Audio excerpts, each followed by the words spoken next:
नमस्कार, decoding 24x7 में आपका स्वागत है। मैं हूं राकेश त्रिपाठी। इस साल 2 अप्रैल को बाबा बागेश्वर ने छतरपुर में हिंदू गांव बनाने का ऐलान किया था और मंत्रोच्चारण के साथ एक हिंदू गांव की आधारशिला भी रखी थी। तब कुछ राजनीतिक दलों ने खूब शोर मचाया था और कहा था धर्म के आधार पर एक गांव बसाना, एक शहर बसाना गलत है।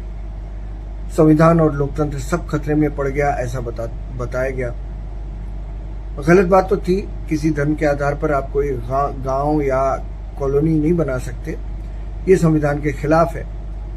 खैर, तब हिंदू गांव बनाने पर बाबा बागेश्वर की गिरफ्तारी की भी मांग की गई थी।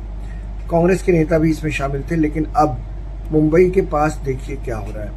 मुंबई के पास कारजाट नाम का एक इलाका है, यहाँ बहुत सारे फार्म हाउसेज हैं। यहाँ एक कथित हलाल हाउसिंग सोसाइटी बनाई जा रही है। जी, हलाल हाउसिंग सोसाइटी, जिसमें सिर्फ इस्लाम को मानने वाले ही रहेंगे, यानी मुसलमान ही रहेंगे। ऐसा उस सोसाइटी के प्रमोशनल वीडियोस में दिख रहा है। गलत बाबा बागेश्वर का गांव बनाना भी था, गलत ये भी है। लेकिन तुष्टीकरण की पराकाष्ठा देखिए, इस मसले पर कोई राजनीतिक दल बोल नहीं रहा। लेकिन एनएचआरसी ने महाराष्ट्र सरकार से जवाब मांग लिया।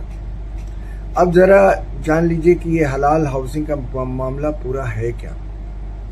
तो बता दें आपको कि मुंबई से करीब 1.5 घंटे की दूरी पर करजत नाम की एक जगह है, जहां पर बनने वाले एक हाई राइज टाउनशिप के एक विज्ञापन पर बवाल मच गया है। 38 सेकंड का ये विज्ञापन है और इसमें हिजाब पहनकर एक महिला आती है और कहती है, सुकून एम्पायर नाम की टाउनशिप के बारे में बताती है। विज्ञापन में दिख रही ये महिला दावा करती है कि इस सोसाइटी में फ्लैट खरीदने वाले परिवारों के बच्चे हलाल के माहौल में पलेंगे और बढ़ेंगे और यहाँ रहने वाले परिवारों को किसी भी तरह से अपनी धार्मिक मान्यताओं से कंप्रोमाइज नहीं करना पड़ेगा।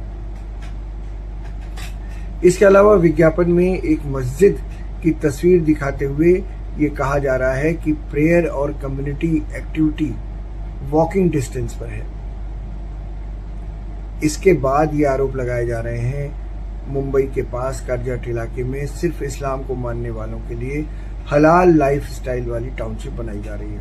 ये आरोप लगाए जा रहे हैं। विज्ञापन के आधार पर कुछ लोग ये भी आरोप लगा रहे हैं कि सुकून एम्पायर नाम के बिल्डर प्रोजेक्ट में सिर्फ मुसलमानों को ही घर बेचा जा रहा है। कोई इसे गजवाए हिंद की तैयारी बता रहा है, तो कोई इस प्रोजेक्ट को नेशन विद इन नेशन का कॉन्सेप्ट भी बता रहा है। इस प्रोजेक्ट सुकून रेजिडेंसी के 78 फ्लैट्स में से 72 फ्लैट बिक गए हैं और उस सारे के सारे मुस्लिम समुदाय के खरीदारों को बेचे गए हैं। वहीं कंपनी के दूसरे प्रोजेक्ट में सुकून एम्पायर में अब तक 12 फ्लैट्स की बुकिंग हुई है और वो सब के सब मुसलमान हैं। हलाल एनवायरनमेंट का मतलब एक ऐसी व्यवस्था या सामुदायिक वातावरण से है जो इस्लामिक शरिया कानून के अलावा अनुसार हलाल सिद्धांतों का पालन करता हो। ये विशेष रूप से भोजन, बिजनेस, आर्थिक लेन देन और लाइफस्टाइल के कई पहलुओं से संबंधित हो सकता है। हलाल का अर्थ है जो इस्लाम में अनुमति प्राप्त हो, यानी इस्लाम के हिसाब से ठीक हो, और ये शब्द उस व्यवस्था की बात करता है जो इस्लामिक दिशा निर्देशों के अनुसार स्वीकार्य है, एक्सेप्टेबल है। ऐसी व्यवस्था जो इस्लामिक सिद्धांतों और मूल्यों का सम्मान करती हो, जिससे मुस्लिम समुदाय अपनी धार्मिक और सांस्कृतिक प्रथाओं का पालन आसानी से कर सके। मसलन हलाल भोजन मतलब ऐसा भोजन जो इस्लामिक नियमों के अनुसार तैयार किए गए हों, जैसे मांस हलाल तरीके से तैयार किया गया हो। हलाल पेय यानी ड्रिंक्स, इसमें शराब या नशीले पदार्थ वर्जित हैं। हलाल सर्टिफिकेशन यानी जो भी होटल, रेस्टोरेंट या ढाबे हों, वहाँ हलाल सर्टिफिकेशन होना जरूरी है। हलाल व्यवसाय और मतलब हलाल का बिजनेस भी है। इसका सीधा मतलब यह है कि व्यवसाय, कोई बिजनेस हो या फाइनेंशियल एक्टिविटी हो, तो वो इंटरेस्ट फ्री हो, यानी ब्याज मुक्त हो, यानी बैंकिंग सिस्टम पर ताला लग जाए। अगर बिना इंटरेस्ट का ब्याज कोई देगा तो आपके बैंक से लोन कौन लेगा। तो हलाल लाइफस्टाइल भी है, कपड़े, बात व्यवहार और सामाजिक गतिविधियां इस्लामिक तौर तरीकों के हिसाब से हों तो ये है हलाल लाइफस्टाइल। जैसे हिजाब पहनिए, बुर्का पहनिए, कुर्ता पैजामा जैसे मजहबी पहनावे पहनिए। इसके अलावा हलाल एनवायरनमेंट के तहत स्कूल, दफ्तर या सार्वजनिक जगहों पर मुस्लिमों के लिए उनकी धार्मिक प्रथाओं का पालन करने की सुविधा भी हो, ये भी चीज है। जैसे नमाज के लिए खास जगह हो और समय हो। इसीलिए महाराष्ट्र में हलाल हाउसिंग के विज्ञापन पर राजनीतिक भूचाल आ गया है। कई नेता इसे महाराष्ट्र में हलाल लाइफस्टाइल या टाउनशिप बताकर जांच की मांग कर रहे हैं।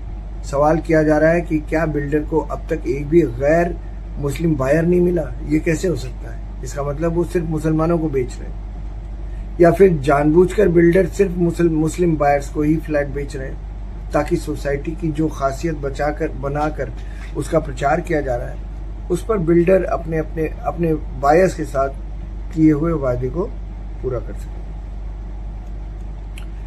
अब इस मामले में खुद नेशनल ह्यूमन राइट्स कमीशन ने चिट्ठी लिख दी है महाराष्ट्र सरकार को और कहा 2 हफ्ते में जवाब दीजिए। एनएचआरसी के मेंबर प्रियंक कानूनगो हैं, उन्होंने बिल्डर के विज्ञापन को ट्वीट करते हुए लिखा कि ये विज्ञापन नहीं विष व्यापन है, मतलब जहर घोल रहा है सोसाइटी में। अब उन्होंने आगे लिखा है कि मुंबई के पास करजत इलाके में केवल मुसलमान मजहब वालों के लिए ही हलाल लाइफस्टाइल वाली टाउनशिप बनाई जा रही है। ये नेशन विद इन नेशन है, ये उनका कहना है। महाराष्ट्र सरकार को नोटिस भेजा जा रहा है, ये उन्होंने कहा कानूनगो साहब ने। उधर एनएचआरसी ने ऐसे टाउनशिप मॉडल से समाज में धार्मिक भेदभाव और वैचारिक अलगाव की चिंताएं जताई हैं। बीजेपी ने भी गजवाए हिंद की कोशिश बताते हुए इसके लिए कहा है कि बिल्डर के खिलाफ कड़ी से कड़ी कार्रवाई होनी चाहिए।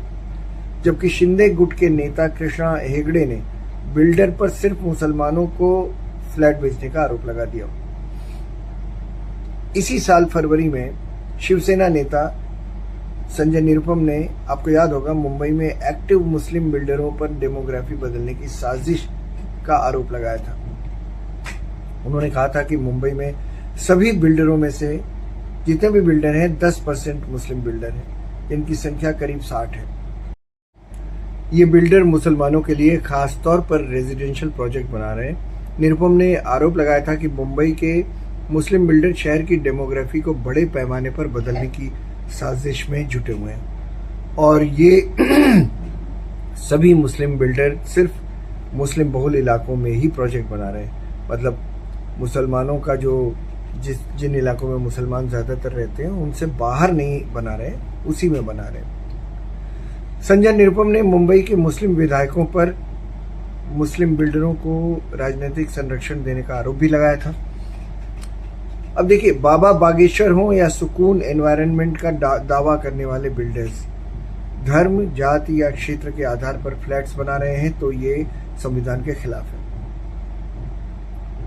उम्मीद है कि जो नेता संविधान की छोटी सी लाल किताब लेकर चलने वाले जो नेता हैं, वो जब अपनी नेतागिरी इस वक्त बिहार में चमका रहे होंगे, उन्हें करजाट के इस इलाके में संविधान के साथ हो रही इस धोखाधड़ी का भी पता होगा और वे हिम्मत कर सकेंगे इसके खिलाफ बोलने की। ये चैनल आपको अच्छा लगे तो इसे सब्सक्राइब कीजिए, स्टोरी शेयर कीजिए और लाइक करके कमेंट जरूर कीजिएगा। मुझे फिलहाल दीजिए इजाजत। नमस्कार।